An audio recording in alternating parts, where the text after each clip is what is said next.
Thank you for joining us for the 2023 program series, Living Well Wednesday. My name is Monique Kerner. I'm the Family Community Wellness Agent for the Cottonwood District, and I will be your host for today.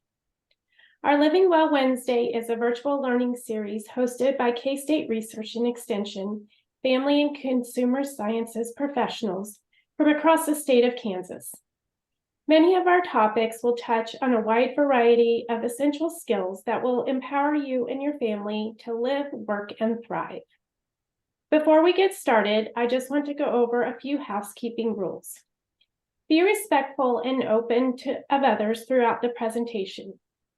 Feel free to type your questions in the Q&A box and comments into the chat box. The Q&A box does have a feature where you can anonymously if you're more comfortable with that. Our monitor, Christine and Cassidy, will make sure to go over the questions at the end of the presentation. Today's session will be recorded and posted to our Living Well Wednesday webpage along with additional resources. You will be able to find all future and past programs on our website as well. Last, a friendly reminder, our next Living Well Wednesday series in December will discuss the rapid development of baby brains and why it matters on Wednesday, December 6th at 12:10 p.m. Be sure to check our Living Well website for additional details on registration and topics and to find recordings of previous webinars.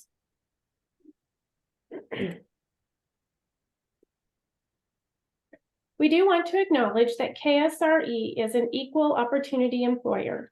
Therefore, we do not discriminate against anyone. So if there is a special request or concern that you need to allow for you to attend our programs, please reach out to us. We want to thank our presenters for joining us today. Christine Perez is a licensed clinical professional counselor and Director of Crisis Services in Crawford County Mental Health Center. And Erin Tynan is the Family and Consumer Science Agent in Pottawatomie County. And with that, I will turn it over to Erin. All right. Well, thank you everybody for, for joining us today. I really hope that you can get if just a couple of little tidbits of information and just better ways to approach teens. I hope that's what you guys can leave with here today. So next slide, please. Okay, I want you guys to type in a chat. Think of a time when you had a hard conversation with a teen. It can be yours or others, maybe teens you've worked with, and kind of what were your feelings after that conversation? And you can just take a few seconds to kind of type that in the chat. All right, next slide, please. Yeah, helpless is one of them for sure. I think that's a pretty common feeling, especially with teens. Sometimes it feels like you want to do more, but you sometimes don't know what to do or where the line is, disconnected, conflicted, disheartening, sad, worried. Yeah. I'm not seeing any good feelings coming about on these. These are hard conversations. And so I hope at the end of this today, you guys can really come away with maybe just a few little tidbits of better ways to approach teens that leaves with maybe more of a connected feeling. Maybe not always necessarily a happy feeling, but a connected feeling. So I just put together a slide and all I had to do was type into Google teen mental health, and this is everything that came up. Many of you in here are parents, maybe some work with adolescents, and this is what we're constantly bombarded with is these stats, and we see this in our lives. We see youth struggling, we see friends of kids struggling, and we know that kids have taken their lives at such young, tender ages. And as parents, like that's really scary. And then when we have youth that are in that adolescent time frame, sometimes we feel overwhelmed and powerless against this crisis. How do we stop it? How do we make sure that our child gets the help that they may need?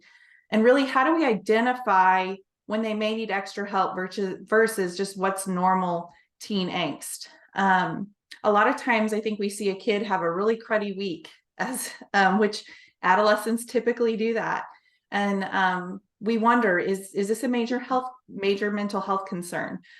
So what I hope you also get out of this is where maybe some of the things you can be looking for, where that line can be drawn in the sand. And what's the difference between an adolescent in distress versus adolescents having a mental health crisis? Next slide, please. So I do not currently have a teenager in my house. I have a preteen, but I've been around a lot of teens in my life. I have some nieces and nephews that have teenagers, 3 boys and a girl. And I can bet that my brother and sister could say were not fully prepared to see the intense emotionality of adolescent stress. It's a lot. And it can be very terrifying as a parent. Sometimes youth in adolescence at times feel crazy with all of their emotions, but this is completely normal. Adolescence is a wildly emotional time in terms of brain development. And when we look at brain development, the only other time where there are so many changes happening in the brain is that first 3 years of life. And then we see about a lot of this stuff hits about 13 and it's like, oh my gosh, who is this individual in front of me? And that's normal. Children have a wide range of feelings as they enter into adolescence with their hormones and their emotions. I think adolescent parents can often feel like new parents again. I know when my children were born, I was like, oh my gosh, I was not prepared for all of this. And I think that that's probably typical of adolescent parents. You're just not fully prepared for the intense emotions and the mood swings. You're probably Googling stuff late at night, as this is normal, like I did when my children were young and not sleeping through the night.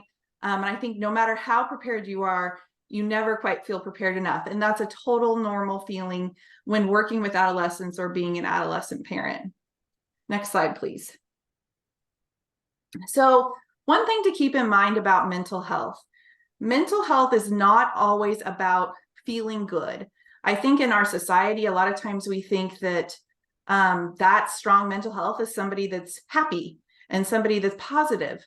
But really strong mental health is about having feelings that make sense in the context that you're in and handling the feelings that come up in healthy ways, because feelings are part of life. There's going to be downs, there's going to be ups, and how we handle those is really, really important.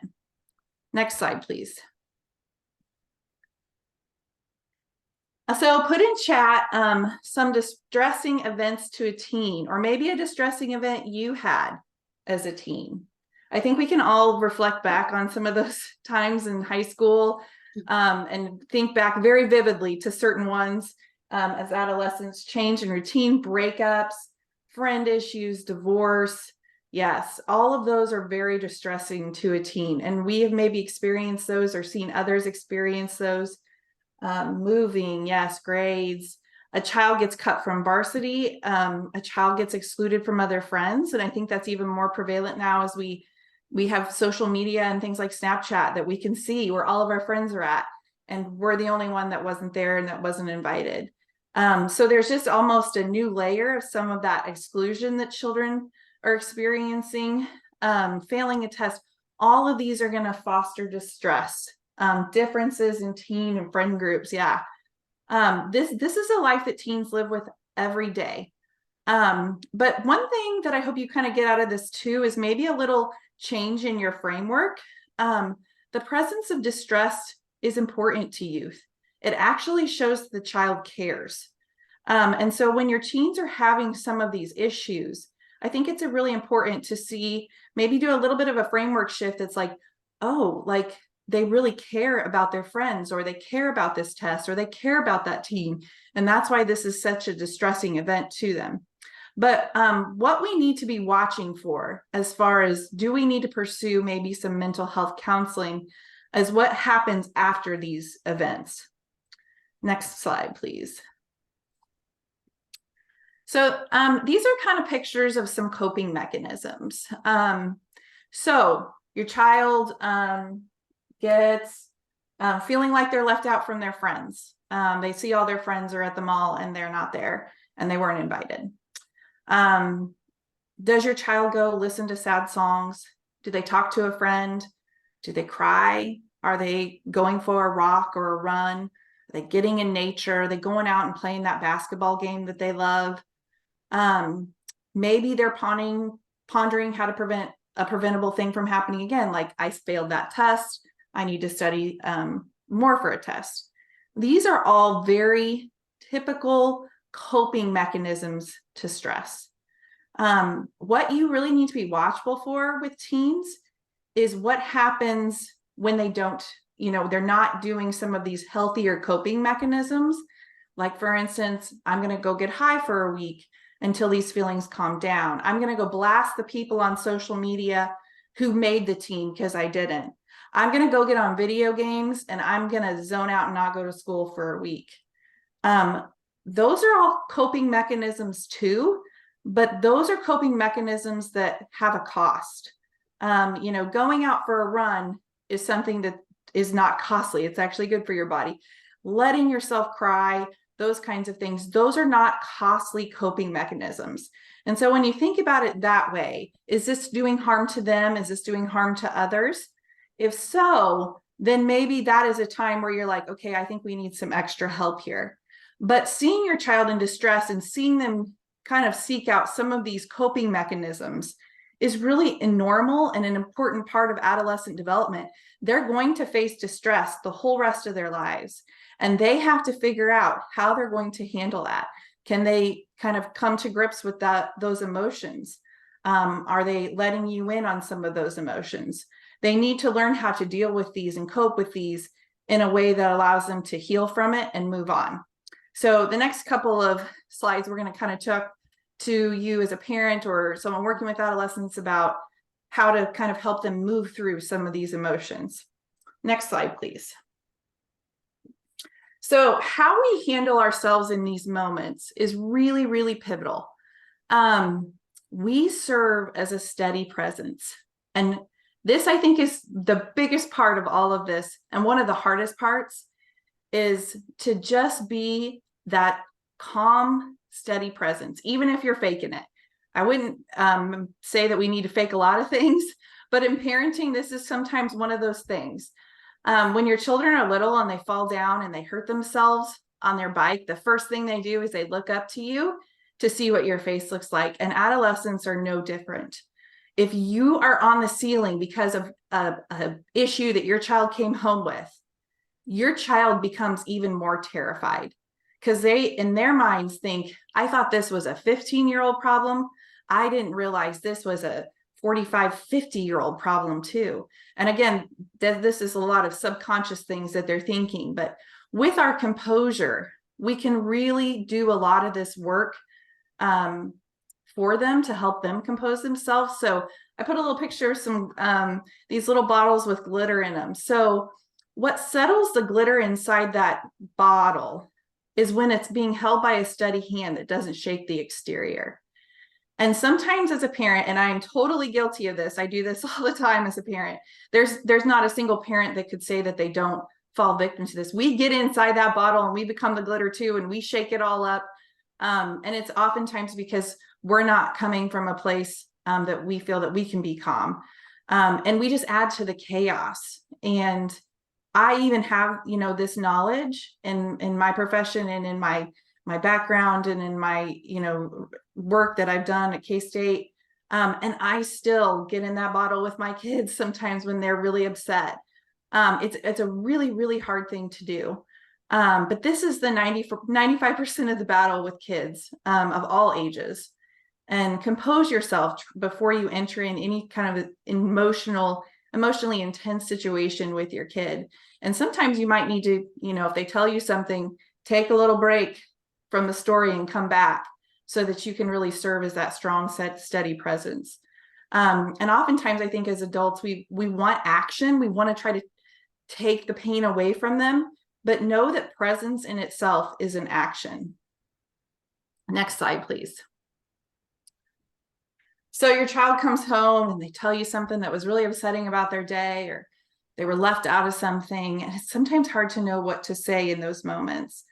The first thing that you need to do, besides compose yourself, is to let your kid talk, and then let them talk some more. Teenagers will talk a lot more than little kids if you give them the space and the lack of judgment that they need. They have more language than a 4-year-old does, and they're a little bit more in tune with their emotions than what younger children are. So the act of expressing emotions actually gives relief to the brain. And we know this through studies that they've had on people that were put through kind of traumatic events. When we see the people that didn't talk about them versus the people that did, just the act of expressing what happened in words to somebody actually brings relief to the brain. So if your kids are flooded with all these emotions, try to be that emotional sandbag. I believe you and I'm here.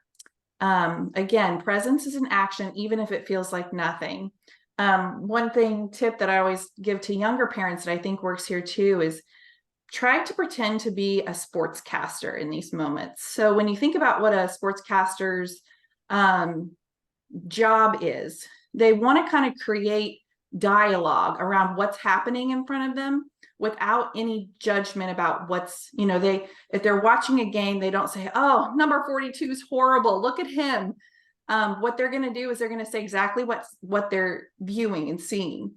So after you listen to a child's distressful story, try to think of like a headline to repeat back to them, or try to repeat back to them what you just heard. That's just a good tip or tool to use when they're telling you these things. They can sense when you're all in a conversation, especially adolescents. And I think when we are upset and distressed, oftentimes we feel like our job is to pull our youth from those moments and say something positive, like, at least you have XYZ. And the kid feels like very disconnected from that. They're like, did they even hear anything that I had to say? Next slide, please. So I'm going to give you guys a little example here of a way a conversation might typically go in your household, and ways conversations have gone in my household too. So let's say you have a teenage daughter, and she comes home and she's just so upset. And so I'm going to pretend to be the teenage daughter. Let's pretend that her name is Anna. And I'm going to act out this scenario with the youth and a typical exchange of what goes on with the parent. So, Mom, you will not believe what happened today. We were in basketball practice and we got put into groups. And if we made so many baskets in this drill, we got out of running at the end. I got Tara in my group. Tara who gives little effort in everything she does sports related. The one why we wonder why she went out, Tara. I always get Tara in my group. I'm already tired from today because I didn't sleep well last night because I was up studying for my English test. And then I get Tara, who messed up every single drill. Do you think we met our goal? No. And we were the only team that had to run at the end. The only one, Mom. A typical parent response. And again, I've made this response as well. Oh, honey, I'm sure Tara was trying her best. I'm sure tomorrow will be better. So again, we want our kids to see positive things, right? We want them to see the best in others. And so we're trying to get them to see those things. But actually what we did in that moment was create kind of a disconnecting moment with our kids. So this would be a more healthier response. So think about your child's experience and then kind of repeat that back to them like this. Oh, wow. It sounds like you were very overly tired today and you just wanted to get out of running and you had to run, even if you felt like your effort was there. That has to be frustrating. And again, that's so hard to do as a parent, because we kind of fast forward. We want our kids to be grateful. But what our kids really need in that moment is for someone to come and sit on a bench with them. And what that means is emotions don't kill our kids, but feeling alone in those emotions do. They just want somebody that's going to connect with them over this thought that they were having. And this is hard for us as parents because we want to try to solve their problems, but we really aren't solving anything. We're just merely offering our presence. And kids are going, if they see that repeatedly, they're going to keep bringing info to us for us to listen. And the lack of resistance is actually what helps, or what is what actually helps kids move through emotions, and us as well. We're just like this too as adults and little kids. We want to feel seen and heard. And even with our most outlandish thoughts, to have a non-judgmental view of what we feel helps us process emotions and allows us to move on. I know it feels counterintuitive at times as a parent, because you're like, am I going to accept this, that they're just talking so negatively about somebody, that they need to be thinking positively? But when you accept what they're bringing to you, it allows them to move through it and move on. And we kind of teach our kids, there's not wrong emotions. There's emotions that sometimes we just need to work through. So what does kind of success look like in this moment? And again, this is a framework shift. So when we think about our kids and how they react in the home versus how they react out in school and in sports and those kinds of things, I'm betting that Tara, when that child got put with Tara, she didn't throw a fit. She didn't tell Tara she was horrible. She didn't refuse to work with her. She continued to move on in her group. She probably tried, hopefully, encouraging Tara, knowing in the back of her mind when she gets home, she can go off on this scenario to whoever will listen. And that's what helps move children through situations, is that knowing that they can go home and they can have that emotionally safe environment, so they can go out in the real world and they can function. They can work with anybody. They can get it done. And so that's what success may look like in that moment. And you may not think about that right away, but when you reframe it, that, okay, my child went out, they worked with someone they didn't want to work with, those kinds of things, it changes your life, how you view their distressful moment. Next slide, please. Okay, so as much as we sometimes think this, that teens don't want adults around, teens really do like us and they do want us around. What they don't like about us is our agendas.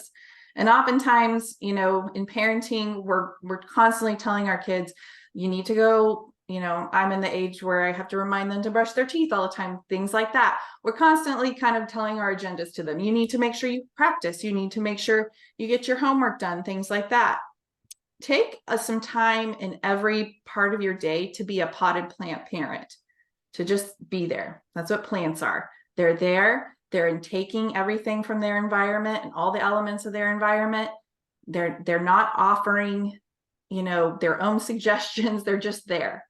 That's really what teens are looking for. And it seems like a really simple concept, but it's really hard as a parent. I know it's hard not to constantly be kind of trying to tell your children about what they need to do, how they need to do it, those kinds of things.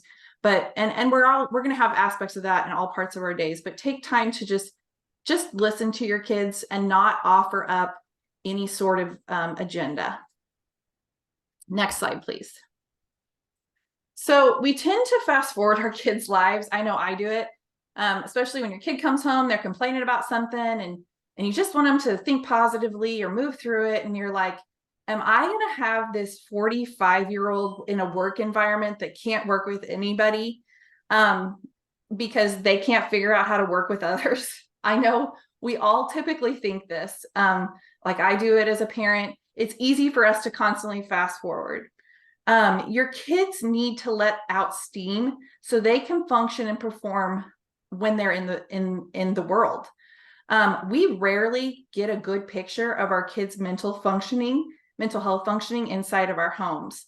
I've seen that quote that says, children fall apart around their moms or their dads, which is totally true. I often think, I'm like, oh my gosh, if my kids acted like this in the real world. But teens are the same way.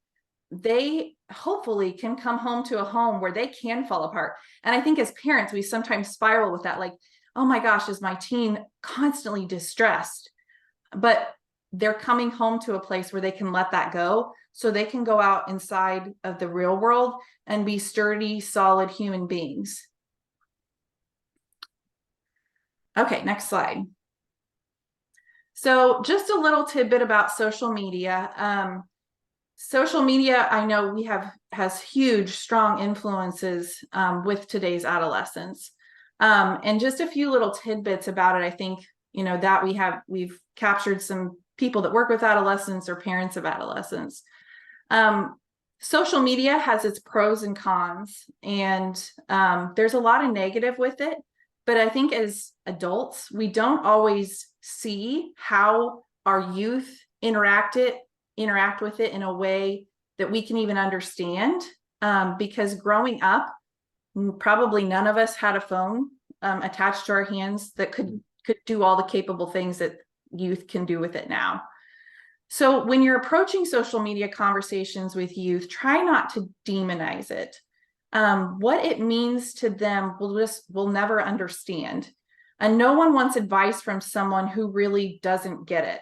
So start off social media conversations with your youth being really curious. Ask them, what they see as the positives of some of their social media accounts, some of the negatives, and get them talking about it. To me, it's like when a youth would approach you and ask you, hey, Mom, can we talk about your mortgage? And I don't think you guys need to refinance. You would look at them and be like, you don't know anything about a mortgage. But if your child came to you and said, Mom, can you talk to me about like what a mortgage is and what's the importance of maybe having a low interest rate, or what is an interest rate, and just be real curious. And then your child may say, well, I learned that you could refinance. You would probably be way more prone to enter in that conversation with your child, because you feel like they are being curious about it and are interested in it. It's kind of the same thing with social media. When you want to have conversations around it, ask a lot of questions first. Get them to talking, see if they can analyze the pros and the cons. And also, never let it mess with their sleep. No phones in room. That's when kids want phones, right away, it's time to implement very strict policies because they want it so bad. That's when you can really say something like, every third Sunday you can have access to your phone, because they want it so bad, they're going to do whatever you want. But always make that an expectation, because it should never mess with their sleep. And adolescents are not getting enough sleep, and sleep is a hill to die on. So go slow, keep it out of kids' rooms, and set parameters on it right away. Okay, so our next couple of slides, Christy is going to take over and kind of talk about, so when we are seeing these really distressing things in our youth, and we don't feel like they have some strong coping mechanisms, kind of what we can do. Awesome. Thank you, Erin. What a wealth of knowledge. Such good information out there. I even jotted a couple things down that I want to share based on what you shared. So this first slide just talks about anxiety in teens, just some things to think about, and things that we see when we are screening for crisis. And that is performance. What we've noticed with teens is perfectionism is a huge part of that, and this desire to be the best in school. They also really worry about how they're perceived and whether they're incompetent or stupid. It's very traumatic to teenagers when their teacher thinks that they've done something wrong, or if their teacher thinks that they're not smart enough. And then bodies. We see a lot of things regarding bodies and being obsessed with flaws and things like that. Those teen years are the years that we see people cutting. We see people really concerned about their weight and those types of things. And so when you start to see some obsessive behavior around these items, that may be a really big sign to say, let's get some extra help, or more importantly, let's just have some conversations. I think the key to anything with mental health is communication, and I can't say that enough, is trying to really hear what everyone has to say and not make judgment calls on that without really listening to what your teen may be saying to you. I think a lot of times we listen to conversations with the thought of what we're going to respond with. As parents, we hear a conversation, and I do have a team. I have a couple of them who say, "Can you just let me finish my thought before you say something?" So just really think about those types of things, because I think we, as parents, want to problem solve, and so we're constantly trying to help figure out how to solve the problem, when really what they need to do is just talk to us and be heard. Next slide, please. Some of the symptoms of anxiety in teens, I just wanted to share some of these. So reoccurring fears and worries about everyday life, irritability, trouble concentrating, again, being sensitive to criticism. But like Erin shared, withdrawing from things, or maybe making poor choices, like she had shared about, I'm going to go smoke pot for a week, or I'm going to do this, that, or other thing. Withdrawing is probably a huge red flag when it comes to depression and anxiety in teens. So they're in their room all the time. They don't want to come out for dinner. They just want to be left alone. Avoidance and difficulty with new situations. So they can't really come back from something, and we find out that now I'm just not going to participate in anything because I'm so nervous about it. Chronically complaining about stomach aches and headaches, big red flag for some extra anxiety in their life. Drops in their grades, always needing to seek reassurance, sleep problems, and then that substance abuse. So just some examples of things. When we think about disorders in mental health, it's the amount of time that is. So there's appropriate amounts of times for us to be anxious, and there are certain things in life we should be anxious about. But when that anxiety seems to go on more often than not, for months at a time, then we do realize that there's more to it, and there might be some interventions that need to take place. Next slide, please. It's very important to me to share about the suicide risk, because we do see more and more teens that are at risk for suicide. And so these are some of the warning signs for youth when it comes to suicide. So hopelessness about the future, making plans of suicide, just significant emotional pain or distress. And then again, that withdrawing, changes in sleep, being more angry, just having behavior that's out of character for them, and agitation and irritability. And what I'm going to say is that it is really important to know that talking about suicide does not make someone suicidal. And so, you know, when we talk about the suicide warning signs and we talk about that behavior, it's very important that we have really frank conversations. I've had some frank conversations with my own children. I'll say, has this led to thoughts of suicide? And I usually get from my kids, oh my gosh, mom, quit being a counselor.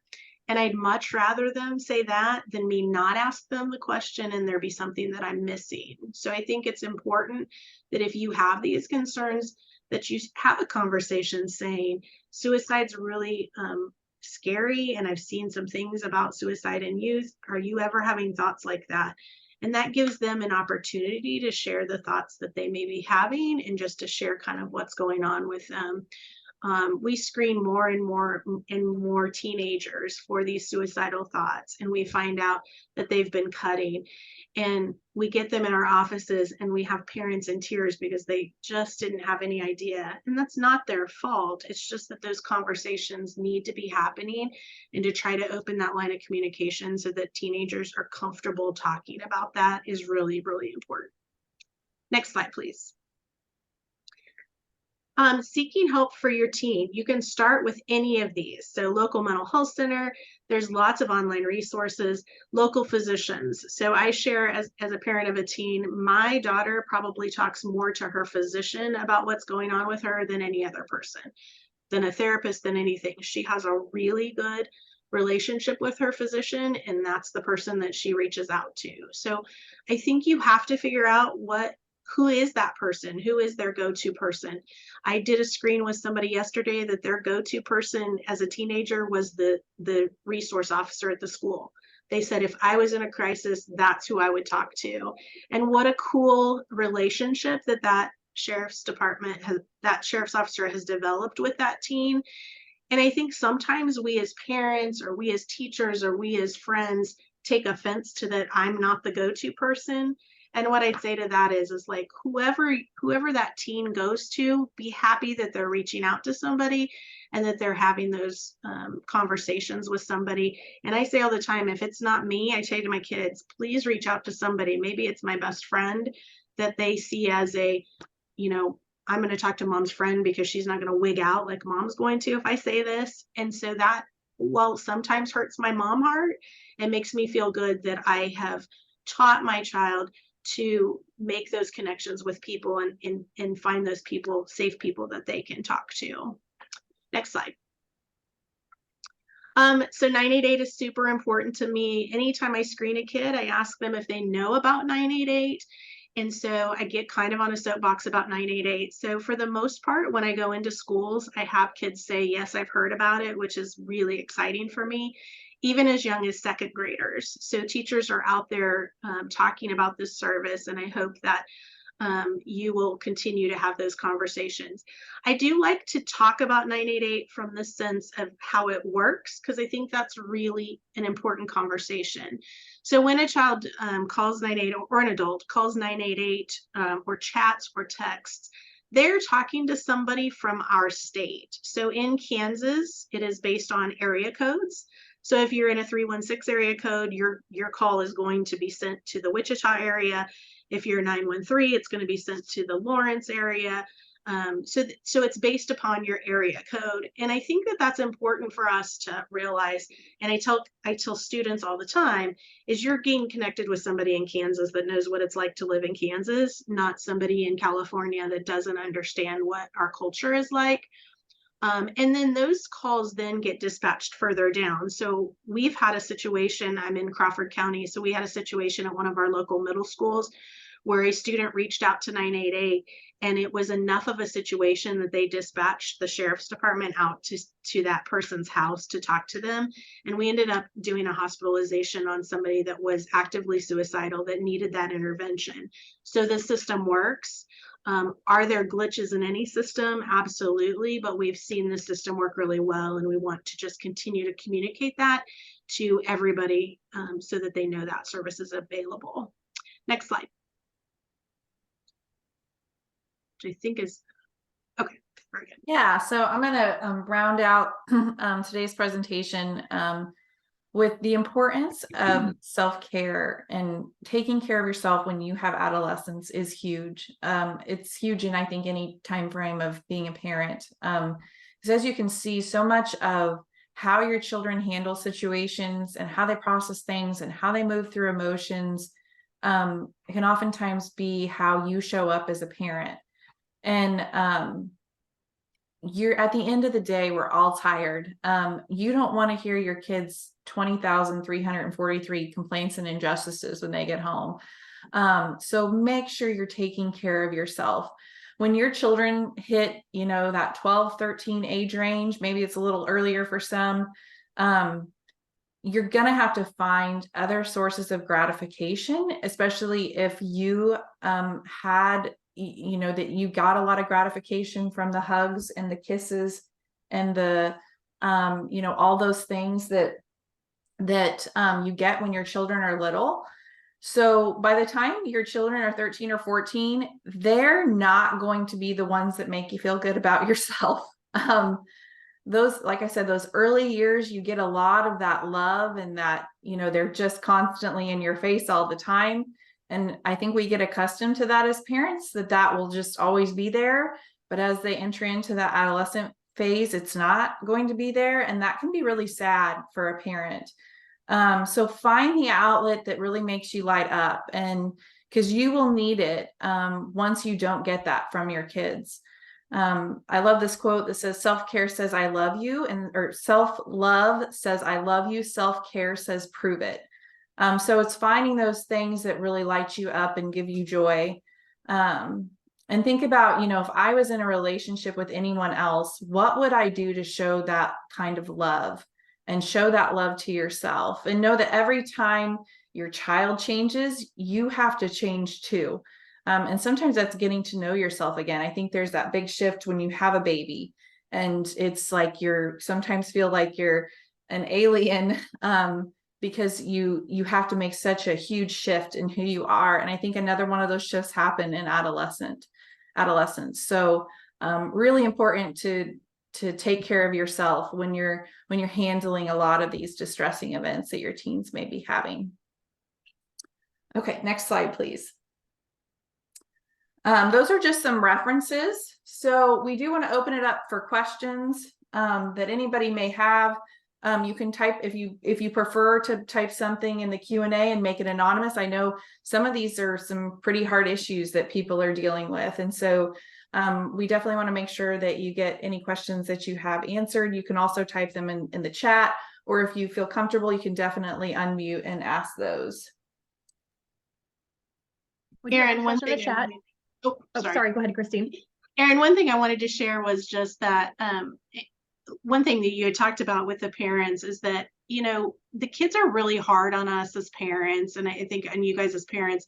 And what I often try to tell parents is that we tend to be the meanest to the people we love the most because we know they're not going anywhere. So when Erin's talking about these kids that are frustrated with their friend group, and it's like, you know, I don't have to be friends with you anymore, I'm done with this relationship. I think that kids come home knowing that, like, I can say the meanest thing to my parents and they're going to keep loving me. And so sometimes it's just a really hard thing for us to learn about being an adult. And so just remember that kind of when you're feeling at the worst and you're feeling like these kids hate me and all this kind of stuff. It's really, they love you and they know you're not going anywhere, so they can say what they want. So Christine, I think this question's for you. It says, I appreciate the 988 explanation. I understand the regional application, but what happens if you've moved to the area and keep your previous number, which is an area code outside of the state of Kansas? Yep, I appreciate that question. And so that is where we don't have it completely figured out yet. And so we are, again, I'm in Pittsburg, Kansas, so we are in a place where there is a college.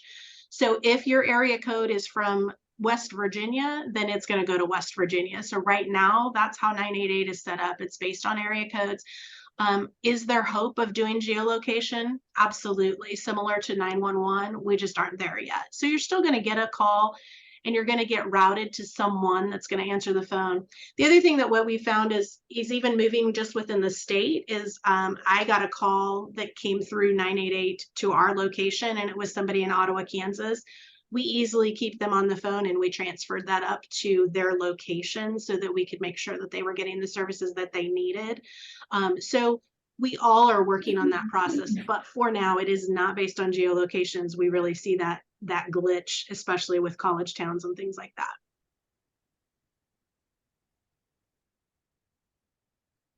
Great, thank you. We have another question. My son struggles with anxiety. I have tried to have him work with a counselor, but even that causes him intense anxiety.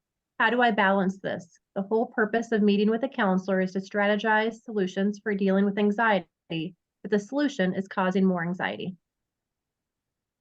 That's a great question. I think what I would want is to really get to the bottom line of what is about going to the counselor is causing the anxiety. I'm going to be really honest. I worked at a college for a long time before I came back to the mental health realm. And what I learned from college kids is that they said, they went to counseling when they were little, and it was because mom and dad told me I had to. And so I am not going to participate in that. And I think that there's some angst with teenagers about being able to share what they want to share for fear that we as therapists are going to tell parents. So what I work with parents on is I say, you know what, like, can you try to trust me as a therapist with your child? And if I think there's something big that you need to know, I'm always going to tell you because I'm a mom too. But I think a lot of times, I think that adolescents think their parents are a little too much in their business, and then they're not honest with what they want to share as far as that experience. So I think as a parent, if you can say, hey, I want you to have your space. I want you to be in a safe place where you can talk. If there's stuff you need to say about me or whatever, that'll be important. But if it were a student that I was working with, I'd want to know what's causing the anxiety of going to the therapist. Is it who the therapist is?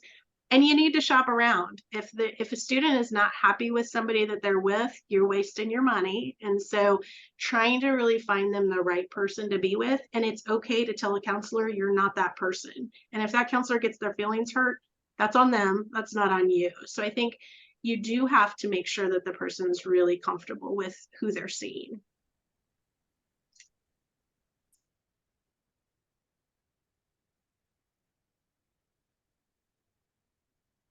Thank you, Christine. Are there any additional questions?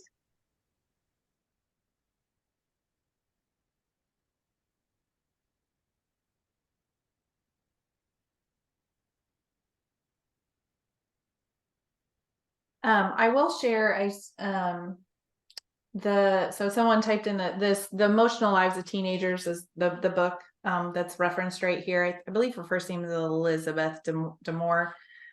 She actually has 3 books. I think she's a clinical psychologist that has focused on adolescent development and in all of her books, and it's really, really good. She's very in tune with adolescent development and parent of adolescents herself, and really dives into the world of adolescents and some of the things that they're experiencing, and how you as a parent can really help them move through the distress of adolescence. And like I said, she has 3 books. The Emotional Lives of Teenagers is her most recent one, and it is a really good read if you want to delve more into kind of some tips and tricks of working with youth that are in that adolescent time frame.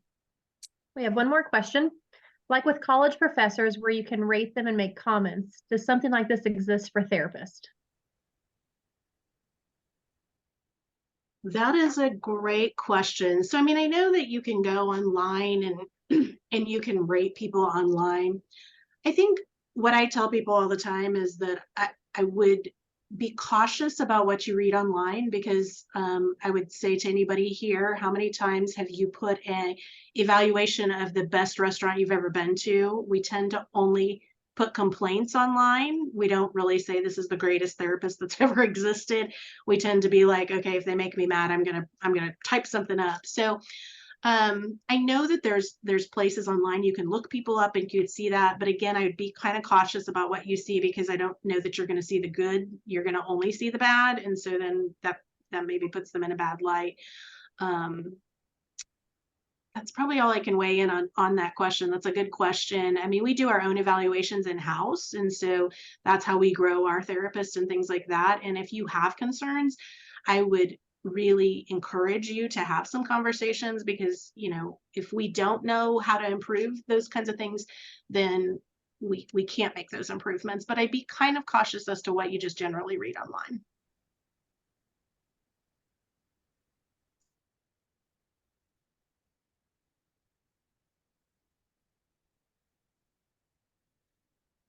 All right. And Christina, is there any more questions?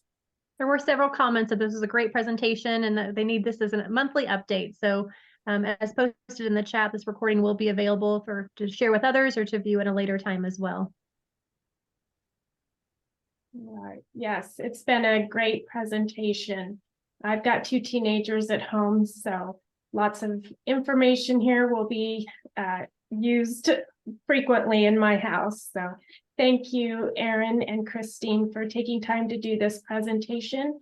I'm sure many of us learned something new to take home and practice.